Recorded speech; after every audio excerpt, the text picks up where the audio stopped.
For the past month, I hadn't officially moved in yet, but most nights I was sleeping at his place. 4, sometimes 5 nights a week without fail. We'd been seriously discussing me moving in permanently, and it was supposed to happen soon. Everything felt steady, like we were finally finding a rhythm I could count on. At least, that's what I believed. Then, one night, it all collapsed. It was around 2 in the morning. I was fast asleep in his bed when my phone buzzed. I didn't hear it, but he was still awake. He picked it up. The message was from someone I worked with. From there, he started going through my phone. Most of my messages with that coworker were already deleted. I'd been careful. But a handful were still there, enough to raise suspicion. He shook me awake, my phone in his hand, and asked, "What's this?" Half asleep and disoriented, I brushed it off. I told him it was nothing, just casual work talk. He kept pushing, looking for answers, but I stuck to my story. It didn't feel like the right time for a heavy conversation. I thought we could revisit it in the morning. But that never happened. Instead, he told me to pack my things and get out. I begged to stay until sunrise.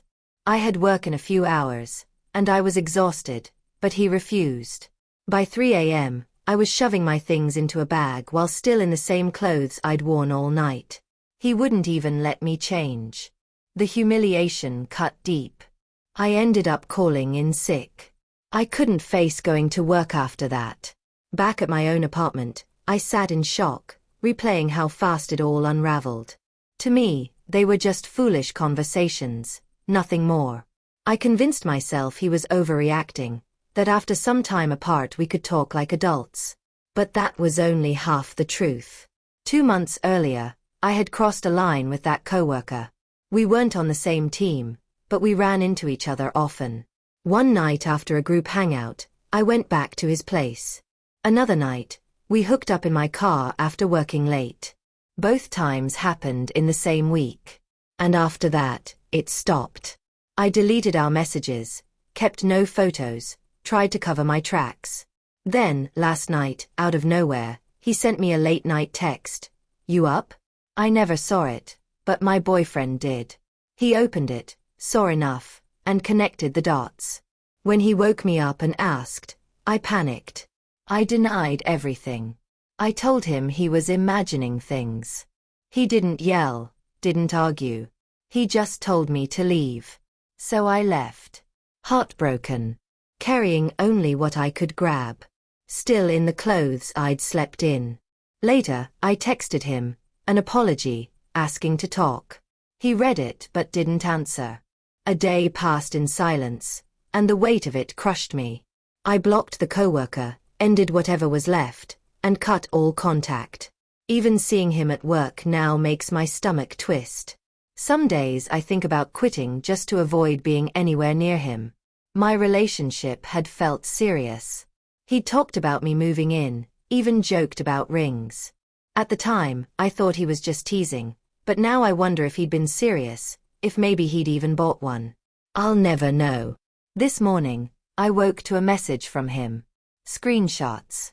And a line. Am I still hallucinating? Then I realized he'd blocked me. Somewhere in the night, he had reached out to my coworker. And the coworker gave him everything.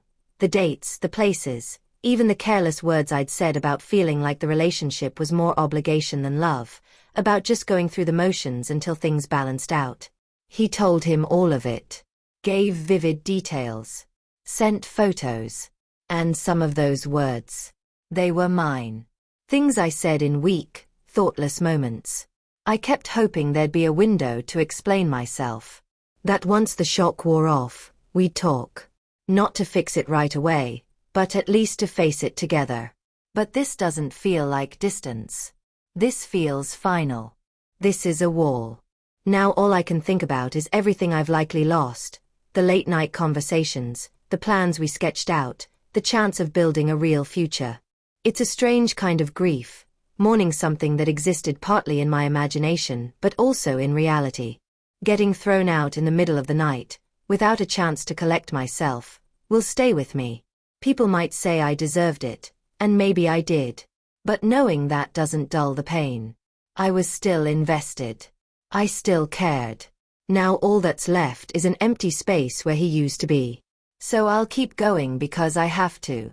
Even if I never get closure, even if he never hears my side, even if I never get the chance to repair what I destroyed.